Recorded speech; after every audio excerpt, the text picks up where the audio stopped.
What's up, survivalist? Jason here. Today I'm going to show off the new property. So if you're keeping up with my channel, my last urban garden video broke the news that I was moving, and here is the new spot that I've moved to.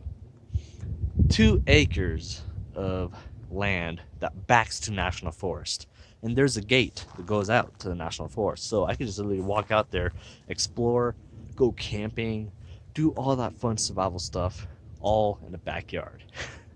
It's really awesome. So I'm gonna give you a little tour of this little place, so let's get started.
Let's start off with the gardens. There are currently 6 garden beds already on the property, but they're going to need a lot of work.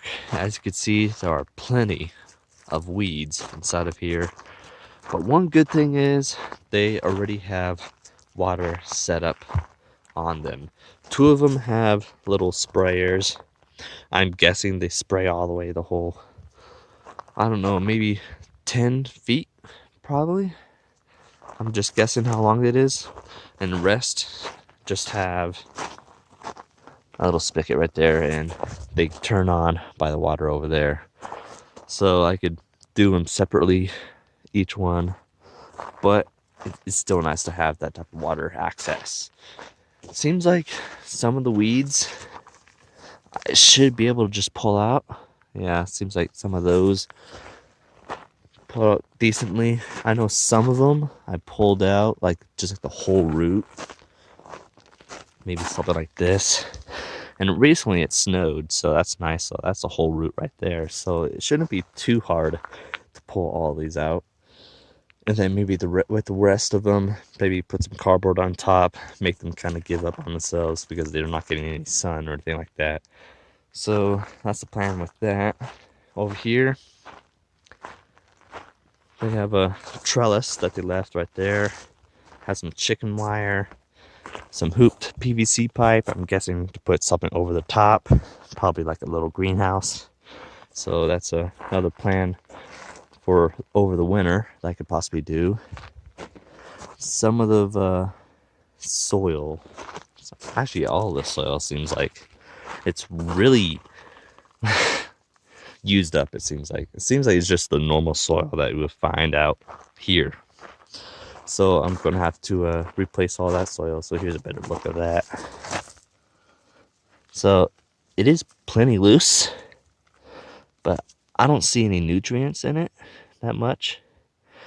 So I might try to rejuvenate some soil And that could be through compost. And speaking of compost, let's look over here. Not too far from the beds is this. I'm not sure what they're using it for, but I think that would be a nice little area for making a compost. And it has different sections, so you could definitely use that for placing the medium soil to the finished, or compost, I mean. Finished compost right there is like the not so, but still kind of fine, and the newer stuff right here. There are some things inside of here I'm not quite sure. Almost looks like a scallop or something. Actually, is that a nut? Not sure what that is. You know what that is? Almost looks like a clamshell. That might be a seed. I'm not sure what these are. It's like some type of yucca plant, probably. But I could definitely still use that for compost as well. There's already a nice base of soil. Oh, that looks so much better. There's a little pile over here that has like black soil right here.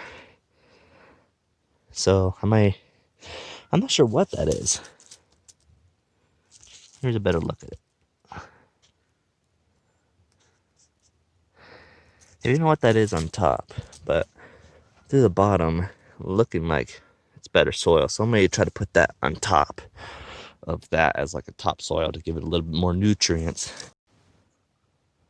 With the garden beds right behind us, there is this clearing on the other side. I'm not sure how wide or long it is, but it's plenty of space to put a little mini home, or possibly even an RV.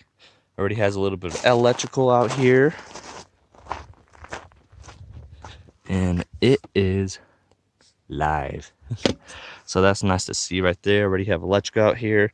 Definitely going to need to put some water out here before we put the home on top of here, but I think this would be a nice place for me right here.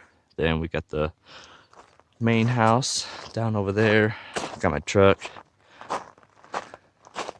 So there is a garden bed right in front of the house. So let's show you that. Right in front of the house, there's this garden bed. It recently had a snow, so some of the stuff is kind of dying already. But there's plenty of real estate to put a bunch of flowers, possibly even maybe some strawberries. So you could just literally go right outside and pick some strawberries and eat them for breakfast, you know. Water's already attached to them. It's really nice. There's some plants that are starting to die, but there's already some good soil on this one at least. That one definitely died. Yeah, so I'm gonna try to rejuvenate all this stuff. Try to make it look good. There's a mullein plant over there just growing. I don't know if it was random or purposely, but I mean, like, you could grow your own toilet paper. I mean, like, that's not a bad idea. So there is the garden bed in the front and the porch. Down on the side right here, we have the wood shed. Just covered up with some vinyl. And then it's a nice shed. Still needed a chopping block. Right here, we got the back porch. And then like an inside porch right there. So nice little grilling area. Thinking about replacing the porch, at least the boardings, because that's definitely going to be a project soon, probably after the winter. So nice little area. This is the backyard. Fence line is down over there. We have some bird feeders all throughout here. Some squirrels like to hang out around here. We got some corn. And this is the national forest past this fence line. So there is the new property. So give me some ideas what to do with this place, especially garden wise or even prepping wise, but some camping as well. I think what type of survival challenges do you want to see from coming out here, especially since I'm going to be out here almost full time now, because I'm living right next to the forest, literally, with the backyard. That's awesome. And that's going to open up so many type of opportunities to actually do videos out in the wilderness and practice skills and all that fun stuff. So I want to thank you all for watching. See you in the next one.